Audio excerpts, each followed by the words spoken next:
বর্তমান কেন্দ্রীয় কমিটির মেয়াদ শেষ হওয়ার পর নতুন কমিটি গঠন নিয়ে ছাত্রদলের ভেতরে শুরু হয়েছে ব্যাপক আলোচনা।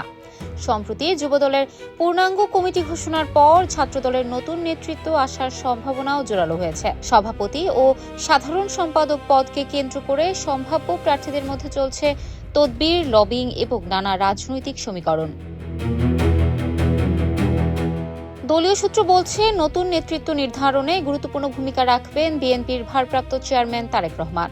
নেতৃত্ব বাছাইয়ের ক্ষেত্রে আন্দোলন সংগ্রামে সক্রিয় ভূমিকা, রাজনৈতিক ত্যাগ, হামলা, মামলা ও নির্যাতনের ইতিহাস এবং সাংগঠনিক গ্রহণযোগ্যতাকে বিশেষ গুরুত্ব দেওয়া হবে। বিশেষ করে শেখ হাসিনা সরকারের সময় যারা আন্দোলনের মাঠে সক্রিয় ছিলেন এবং নির্যাতনের শিকার হয়েছেন তাদের অগ্রাধিকার দেওয়া হতে পারে। তবে এবার বিতর্কিত নেতাদের বিষয়ে কঠোর অবস্থান নেওয়ার ইঙ্গিত মিলছে। নেতাদের বিরুদ্ধে নেতিবাচক প্রতিবেদন এলে তারা যতই ত্যাগী বা পুরনো কর্মী হোক না কেন নেতৃত্বের দৌড়ে পিছিয়ে পড়তে পারেন। এছাড়া আওয়ামী লীগ, ছাত্রলীগ, জামায়াত কিংবা ছাত্র শিবিরের সঙ্গে বর্তমান বা পারিবারিক রাজনৈতিক সংশ্লিষ্টতা রয়েছে এমন ব্যক্তিদের নতুন কমিটিতে স্থান পাওয়ার সম্ভাবনাও কম বলে আলোচনা রয়েছে। বিএনপি ইতিমধ্যে নির্দেশ দিয়েছে অন্য রাজনৈতিক দলের নেতাকর্মী বা অরাজনৈতিক কাউকে কোনো স্তরের কমিটিতে অন্তর্ভুক্ত করা যাবে না।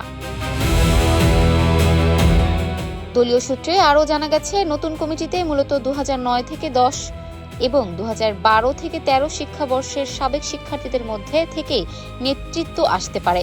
সভাপতি ও সাধারণ সম্পাদক পদে কেন্দ্রীয় কমিটি এবং ঢাকা বিশ্ববিদ্যালয়ের শাখার একাধিক নেতার নাম আলোচনায় থাকলেও শেষ পর্যন্ত চূড়ান্ত সিদ্ধান্ত নেবেন তারেক রহমান।